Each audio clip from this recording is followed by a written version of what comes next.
स्वागत है आपका एक और नए वीडियो में। इस वीडियो में हम जानेंगे डरपानेट का फुल फॉर्म अर्थात डरपानेट का पूरा नाम, वो भी सबसे आसान तरीके से। तो बिना टाइम वेस्ट किए वीडियो को शुरू करते हैं।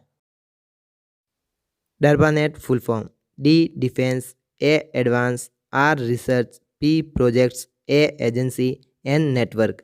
तो DARPANET अर्थात डरपानेट का फुल फॉर्म हो जाएगा defence, advance, research, project, agency, network.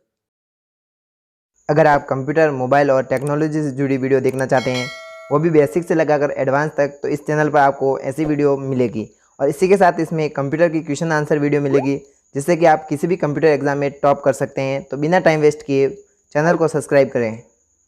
Video पसंद आने पर लाइक शेयर ज़रूर करें और कमेंट करके बताएं कि वीडियो आपको कैसा लगा। इसी के साथ इस चैनल पर आपको मिलेगी कंप्यूटर, टेक्नोलॉजी और मोबाइल से जुड़ी हुई वीडियो। इसी के साथ कंप्यूटर की क्वेश्चन आंसर वीडियो, जो कि आपको हर कंप्यूटर एग्जाम में टॉप करवाएगी। तो तब तक के लिए सीखते रहिए ऐसा इंडिया के साथ। वीडियो देखने के लिए आपका दिल से धन्यवाद।